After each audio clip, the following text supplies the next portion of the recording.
ruchibedhangal. Hi friends, എല്ലാവർക്കും രുചിഭേദങ്ങളിലേക്ക് സ്വാഗതം. കുട്ടികൾക്കും മുതിർന്നവർക്കും ഒരുപോലെ ഇഷ്ടപ്പെടുന്ന പനീറിൻ്റെ റെസിപ്പിയാണ് നമ്മൾ ഈ വീഡിയോയിലൂടെ കാണാൻ പോണേ. കടയിൽ കിട്ടുന്ന അതേപോലുള്ള പെർഫെക്ഷനോടുകൂടി തന്നെ നമുക്ക് വീട്ടിൽ എളുപ്പത്തിൽ ഉണ്ടാക്കിയെടുക്കാം. അതുമാത്രമല്ല, നമുക്ക് നല്ല ഹൈജീനിക്കായിട്ടും അതേപോലെ തന്നെ പ്രിസർവേറ്റീവ്സ് ഒന്നും ചേർക്കാതെ നല്ല വീട്ടിൽ തന്നെ ഫ്രഷായിട്ട് പനീർ ഉണ്ടാക്കിയെടുക്കാം. സാധാരണ ഉണ്ടാക്കണതിൽ നിന്നും കുറച്ച് വ്യത്യാസമായിട്ടാണ് ഞാൻ ഈ ഒരു പനീറിൻ്റെ റെസിപ്പി ഇട്ടിരിക്കുന്നത്. അപ്പോൾ ചാനൽ ഇനിയും സബ്സ്ക്രൈബ് ചെയ്യാത്തവർ ഒന്ന് സബ്സ്ക്രൈബ് ചെയ്ത് ബെല്ലൈക്കണും എനേബിൾ ചെയ്ത് ഓൾ കൊടുക്കണേ. നമ്മുടെ പനീർ ഉണ്ടാക്കാനായിട്ട് ആദ്യം തന്നെ എടുക്കേണ്ടത് പാല്. നല്ല തിക്കായിട്ടുള്ള പാലാണ് ഞാനിന്ന് എടുത്തിരിക്കുന്നത്. ഞാനിന്ന് പനീർ ഉണ്ടാക്കുന്നത് 1.5 ലിറ്റർ പാലിലാണ്. ഞാൻ 1 ലിറ്ററിൻ്റെ മെഷർമെൻറ്റാണ് ഇൻഗ്രീഡിയൻസ് ലിസ്റ്റിൽ കൊടുത്തിരിക്കുന്നത്. കാരണം നിങ്ങൾക്ക് അതാവുമ്പോൾ കുറച്ച് എളുപ്പമായിരിക്കുമല്ലോ 1 ലിറ്റർ എന്നൊക്കെ പറയുമ്പോൾ. അപ്പോൾ നല്ല തിക്കായിട്ടുള്ള പാലാണത്. പിന്നെ വേണ്ടത് വിനീഗറാണ്. പിന്നെ അടുത്ത ബൗളിൽ പച്ചവെള്ളമാണ്. ഇത് ഞാൻ പറയാം ഏത് സമയത്താണ് നമ്മളിത് ചേർക്കേണ്ടതെന്നുള്ളത്. ഇനി നമുക്കൊരു പാത്രത്തിലേക്ക് പാൽ ഒഴിക്കാം.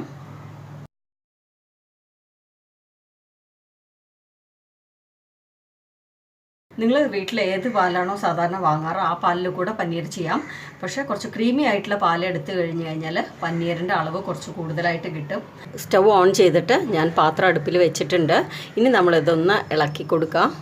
നന്നായിട്ട് തിളച്ച് വരണവരെ പാലടുപ്പിൽ തന്നെ വെക്കണം. നമ്മുടെ ചാനലിൽ പാൽപ്പൊടി കൊണ്ട് ഉണ്ടാക്കിയ പനീർ ഇട്ടിട്ടുണ്ട് ഇതിനു മുമ്പ്. അപ്പോൾ കാണാത്തവരുണ്ടെങ്കിൽ കണ്ടു നോക്കൂ. കാരണം പാൽ എപ്പോഴും നമ്മുടെ വീട്ടിൽ അവൈലബിൾ ആയിക്കൊള്ളണം എന്നില്ല പനീർ ഉണ്ടാക്കാനായിട്ട്. പാൽപ്പൊടി മിക്ക വീടുകളിലും കാണും അല്ലേ. പെട്ടെന്നൊക്കെ ഒരു റെസിപ്പിക്ക് ആവശ്യമായി വരികയാണെങ്കിൽ നമുക്ക് പാൽപ്പൊടി വെച്ച് ഈസി ആയിട്ട് ഉണ്ടാക്കിയെടുക്കാം. മാത്രമല്ല, ഈ പാലിൻ്റെ പനീറും പാൽപ്പൊടിയുടെ പനീറും ഒരു ടേസ്റ്റ് വ്യത്യാസവും ഇല്ല. ഒരേപോലെ ടേസ്റ്റാണ് എനിക്ക് ഫീൽ ചെയ്തിട്ടുള്ളത്. നമ്മുടെ വീട്ടിലുണ്ടാക്കണ പനീർ അതിൻ്റേതായിട്ടുള്ള ഫ്രഷ്നെസ്സും ഉണ്ടാവും. അതേപോലെ തന്നെ നല്ല ഹെൽത്തിയും ആയിരിക്കും. പ്രിസർവേറ്റീവ്സ് ഒന്നും ചേർക്കാതെ തന്നെ നമ്മൾ വീട്ടിലുണ്ടാക്കണതല്ലേ. ഇപ്പോൾ കടയിൽ നിന്നൊക്കെ വാങ്ങണത് കുറേ നാളിരിക്കും. പക്ഷെ അതിലെന്തൊക്കെ ചേർത്തിട്ടുണ്ടെന്ന് നമുക്കൊരു പിടിയില്ല.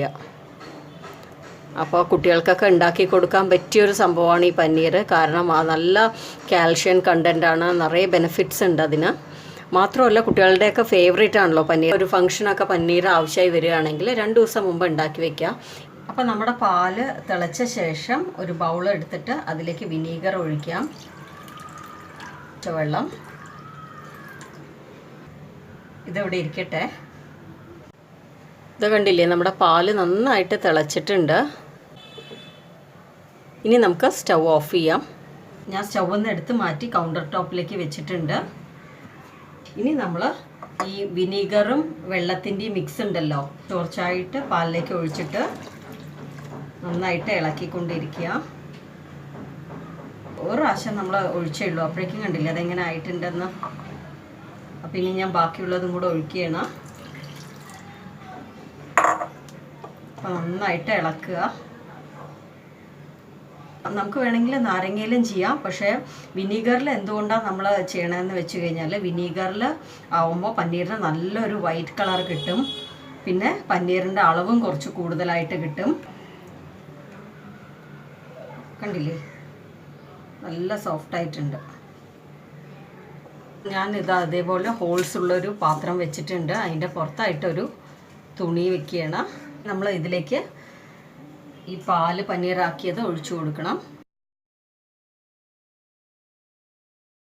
ഈ ഒരു പ്രോസസ്സ് നമുക്ക് വേണമെങ്കിൽ സിങ്കിൽ ചെയ്യാം. പക്ഷെ നിങ്ങൾക്ക് കാണാൻ വേണ്ടിയിട്ടാണ് ഞാനിന്നിങ്ങനെ ചെയ്യണത്.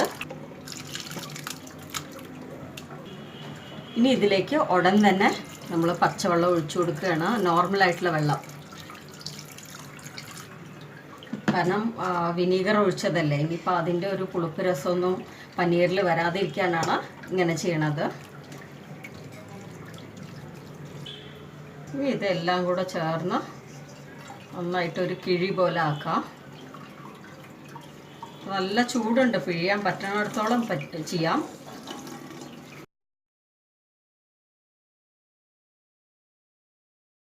നമുക്ക് നല്ലൊരു ഷേപ്പ് ആക്കാൻ ശ്രമിക്കാം. അപ്പം ഞാനൊരു സ്ക്വയർ ഷേപ്പിൽ ആക്കാൻ പോവുകയാണ്.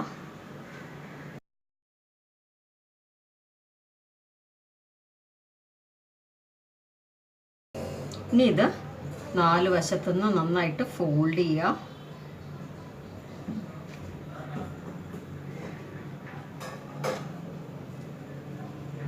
ഇതിങ്ങനെ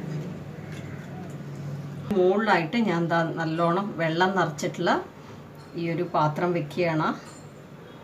നല്ല വെയിറ്റുള്ള എന്തെങ്കിലും ഒരു കാര്യം വെക്കണം അതിൻ്റെ പുറത്തായിട്ട്. എന്നാലേ അതിൽ വെള്ളം മുഴുവൻ വെടിഞ്ഞ് നമുക്ക് നല്ല ഷേപ്പായിട്ട് കിട്ടുള്ളൂ. ഇപ്പോൾ നിങ്ങൾക്ക് ഗ്രേറ്റഡ് പനീറാണ് ആവശ്യമെങ്കിൽ ഒരു അരമണിക്കൂർ കഴിഞ്ഞ് അതെടുക്കാം. കാരണം നമുക്ക് തുരുവിയ പോലെയാണല്ലോ നമുക്ക് വേണ്ടത്. അല്ലാത്ത പക്ഷം നല്ല ക്യൂബ്സ് ആയിട്ടൊക്കെ വേണമെന്നുണ്ടെങ്കിൽ ഒരു 2 മണിക്കൂർ ഇത് അനക്കാതെ ഇങ്ങനെ തന്നെ ഇരിക്കണം. അത് 2 മണിക്കൂർ കഴിഞ്ഞു. ഞാനിത് എടുക്കുകയാണ്. തുറന്നു നോക്കാം.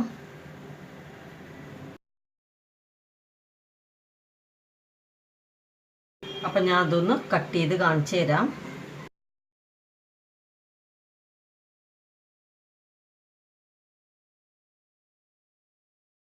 ഒരു പീസ് എടുത്ത് കാണിച്ചു തരാം. കണ്ടില്ലേ എത്ര പെർഫെക്റ്റായി വന്നിട്ടുണ്ടെന്ന്.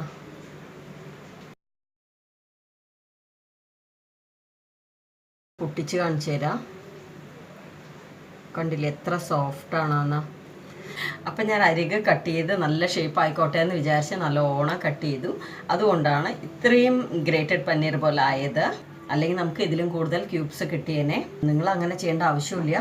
എന്താണോ ആ കറക്റ്റായിട്ടുള്ള സ്ക്വയറിൽ വരുന്നത് അത് കംപ്ലീറ്റ് ആയിട്ട് കറക്റ്റായിട്ട് തന്നെ കട്ട് ചെയ്തോളൂ. ഇനി എന്താ ചെയ്യേണ്ടതെന്ന് വെച്ച് കഴിഞ്ഞാൽ നല്ല എയർ ടൈറ്റ് ആയിട്ടുള്ള ഒരു ബോക്സിൽ എടുത്ത് വെച്ച് ഫ്രിഡ്ജിൽ സൂക്ഷിക്കണം. അതിനുശേഷം എപ്പോഴൊക്കെയാണ് നമുക്ക് ആവശ്യം വരുന്ന സമയത്ത് ഇളം ചൂടുവെള്ളത്തിൽ ഇതൊന്ന് ഇട്ട് വെച്ചിട്ട് നന്നായിട്ടൊന്ന് വാഷ് ചെയ്തെടുത്താൽ മതി.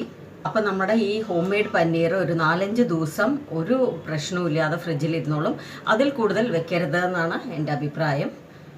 അപ്പോൾ ഈ ഒരു രീതിയിൽ എല്ലാവരും ട്രൈ ചെയ്ത് നോക്കിയിട്ട് നിങ്ങൾ അഭിപ്രായം അറിയിക്കണം. പിന്നെ നിങ്ങൾക്ക് വീഡിയോ ഇഷ്ടമാവുകയാണെങ്കിൽ ലൈക്ക് ചെയ്യണം. പിന്നെ ഫ്രണ്ട്സ് ആൻഡ് ഫാമിലിക്കൊക്കെ ഫേസ്ബുക്ക്, വാട്സപ്പ് അതിലൊക്കെ ഒന്ന് ഷെയർ ചെയ്ത് കൊടുത്ത് സപ്പോർട്ട് ചെയ്യണം ചാനൽ. നമ്മുടെ ചാനൽ ആദ്യമായിട്ട് കാണുന്നവരാണെങ്കിൽ ഒന്ന് സബ്സ്ക്രൈബ് ചെയ്യണേ. Thank you all.